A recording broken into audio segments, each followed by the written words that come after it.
Hello guys, I hope आप सब अच्छे होंगे।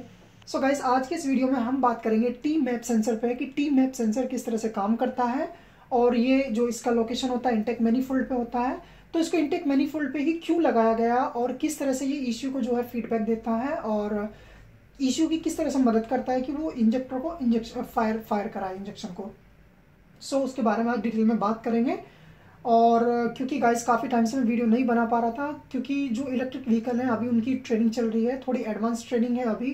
तो कुछ अभी आने वाले कुछ महीने में ये ट्रेनिंग्स जो है कंप्लीट हो जाएंगी, फिर हम अपने यूट्यूब चैनल के थ्रू आपको जो है इन सब की जानकारी देंगे कि भाई इलेक्ट्रिक व्हीकल कैसे काम करता है। क्योंकि इलेक्ट्रिक व्हीकल में एक्चुअली सेफ्टी का जो है ज़्यादा ध्यान रखा गया है उसमें कि भाई क्योंकि हाई वोल्टेज स्ट्रक्चर है बैटरी का, तो उसमें किस तरह से काम करना है और किस किस तरह से जो फंक्शन काम करता है, मोटर ऑपरेट होता है, रीजनरेटिंग ब्रेकिंग क्या है, ऑटोनोमस ड्राइविंग फंक्शन क्या है, लेडार सिस्टम। सो सब चीज़ के बारे में वन बाय वन डिस्कस करेंगे as soon as we complete our training.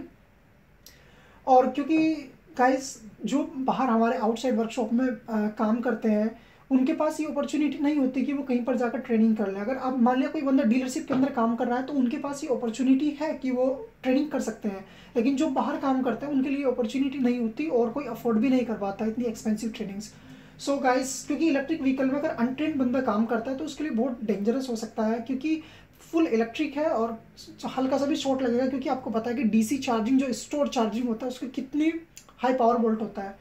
तो इसी सब चीज़ को ध्यान में रखते हुए हम जितनी भी ज़्यादा से ज़्यादा नॉलेज गेन कर रहे हैं यहाँ पर, फिर आपके साथ वो चीज़ शेयर करेंगे ताकि आपको कहीं पर ट्रेनिंग के लिए ना जाना पड़े और जो है यूट्यूब चैनल के थ्रू ही जो है आप ट्रेनिंग ले लें। गाइस, अभी तक अगर आपने चैनल को सब्सक्राइब नहीं किया तो चैनल को सब्सक्राइब कर लीजिए। और अभी जो है हम इंस्टाग्राम पे भी कुछ वीडियो डाल रहे हैं जिससे कि आपको बहुत इन्फॉर्मेशनल नॉलेज मिलेगी। हमारी टीम के जो बंदे काम कर रहे हैं वो भी जो है अपनी नॉलेज शेयर करते हैं। अगर कोई नई चीज़ हमें मिलती है कार के अंदर तो हम इमीडिएटली उसको जो है शॉर्ट वीडियो बना कर डालते हैं। तो इंस्टाग्राम का लिंक मैं आपको डिस्क्रिप्शन में दे दूंगा, या कोई भी प्रॉब्लम हो कार के रिलेटेड या कोई भी, आप मुझसे जो है कमेंट में पूछ सकते हैं कोई भी चीज़। तो गाइस, अभी इसकी बात कर लेते हैं quickly. Guys, T map sensor को बेसिकली इंटेक मैनीफोल्ड पे लगा हुआ होता है और ये जो इंटेक मैनीफोल्ड पे लगाने का कारण है, ये डिटेक्ट करता है जो हमारा इंटेक मैनीफोल्ड के अंदर जो एयर का प्रेशर होता है और जो एयर का टेम्परेचर होता है उस चीज़ को डिटेक्ट करता है। अब ये चीज़ क्यों ज़रूरी है कि टेम्परेचर को डिटेक्ट करना और प्रेशर को डिटेक्ट करना, तो पहले हम टेम्परेचर पे बात करते हैं। तो आपने देखा होगा कि सेंसर के अंदर एक एलिमेंट लगा होता है, ये एक्चुअली एक वेरिएबल रेजिस्टेंस है। तो ये रेजिस्टेंस जो है अपनी रेजिस्टेंस वैल्यू को चेंज करता है अकॉर्डिंग टू एयर टेम्परेचर, कि एयर का जैसे जैसे टेम्परेचर घटे बढ़ेगा तो वैसे ही रेजिस्टेंस का वॉल्यूम कम पड़ती होगा, जिससे कि इश्यू जो है सिग्नल रिसीव करता रहेगा कि हाँ भाई अब हवा का टेम्परेचर इतना है। तो अब ये काम किस तरह से करेगा, इसको हवा का टेम्परेचर डिटेक्ट करने की ज़रूरत क्यों पड़ती है, क्योंकि गाइस जब कार ठंडी होती है आइडियल स्पीड में, या जैसे हम कभी इंजन स्टार्ट करते हैं उस समय पर कार जो हमारी ठंडी होती है, इंजन ठंडा होता है, तो उस समय क्या होता है कि ठंडी हवा के अंदर ऑक्सीजन ज़्यादा होती है, या फिर ठंडे मौसम में भी हवा ठंडी होती है तो उसके अंदर ऑक्सीजन ज़्यादा होती है। तो ज़्यादा ऑक्सीजन को जलाने के लिए फिर ज़्यादा फ्यूल की आवश्यकता पड़ती है। तो इसीलिए ये कंप्रेशन रेशो को मेंटेन करने के लिए ये जो है यहाँ से रीडिंग लेकर इंटेक मैनीफोल्ड की एयर का टेम्परेचर का रीडिंग लेकर इश्यू को सिग्नल देता है कि भाई अभी हवा का टेम्परेचर इतना है। तो अगर ठंडी हवा है, आपको पता है कि ठंडी हवा के अंदर ऑक्सीजन ज़्यादा होता है, तो उसी के अकॉर्डिंग ये क्या काम करता है, इंजेक्टर को स्प्रे कराता है। अब ये प्रेशर भी इसीलिए डिटेक्ट करता है कि प्रेशर डिटेक्ट करने का यही काम है इसका, कि जो प्रेशर होता है मैनीफोल्ड का प्रेशर अगर आइडियल स्पीड में है तो ये प्रेशर जो है सक करता है, यानी कि एक सक्शन की तरह से काम करता है। मान लिया जैसे कि कोई आइडियल स्पीड में जो है आपकी गाड़ी है, तो क्या होगा, एक सक्शन क्रिएट होगा इंजन के अंदर, कि इंजन के जो वाल्व खुलते रहेंगे और हवा जो है अंदर को शक करती रहेगी। तो इसके अंदर एक्चुअली इसका जो कंस्ट्रक्शन होता है वो इसके अंदर एक सिलिकॉन चिप होती है और एक एयर चैम्बर होता है इनसाइड। सो सिलिकॉन चिप इस लाइक डायफ्राम की तरह से ही काम करती है।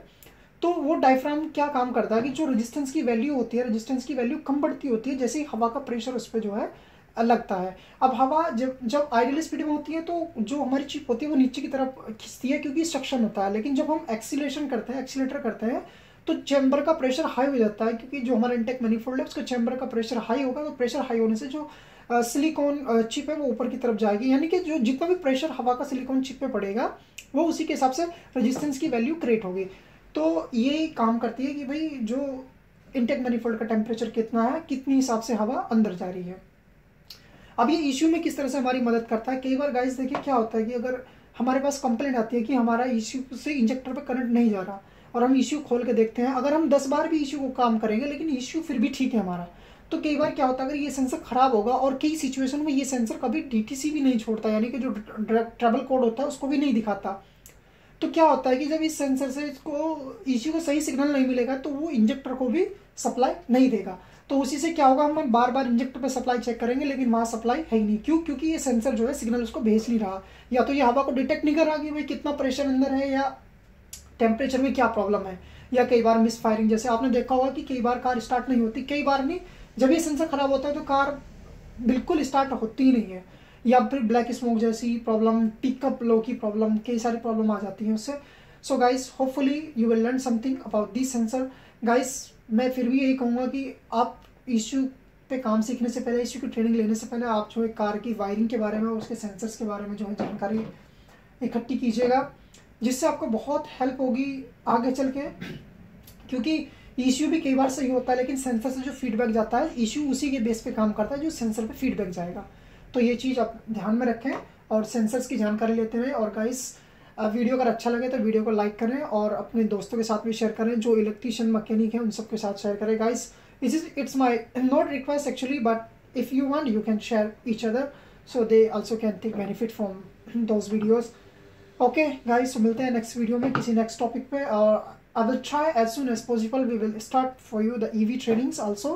So okay guys, और यहाँ पे मैं आपके साथ एक चीज़ और शेयर कर दूँ। देखिए, ये जो सेंसर है टी-मैप सेंसर है, और एक होता है टी-मैप, यानी कि वो क्या काम करता है, वो एयर फिल्टर पे लगा होता है, वो एयर को भी डिटेक्ट करता है कि एयर कितने फ्लो से अंदर जा रहा है, और एयर का टेम्परेचर, क्योंकि बाहर की एयर का टेम्परेचर अलग होता है और जो हमारा अंदर की चैम्बर की जो इनटेक मैनिफोल्ड की हवा का टेम्परेचर अलग होता है। तो बेसिकली इस पर 4 वायर होती हैं, अगर कहीं पर 3 वायर मिलती हैं आपको मैप सेंसर पे, तो फिर उसमें जो है सिग्नल, आपको टेम्परेचर का सिग्नल नहीं मिलेगा। तो ये यहाँ से जो है 5 वोल्ट जो है ये रिसीव करेगा ECM से, और ये 4 वायर जो है ECM पे ही हमारा कनेक्टेड रहेंगे। और ये इसके कुछ जो है क्राइटेरियाज़ हैं किस किस तरह से जो है काम करता है। अगर -20 डिग्री सेल्सियस है तो आपका इतना रेजिस्टेंस रहेगा 13.6 to 18.4 किलो ओम सॉरी।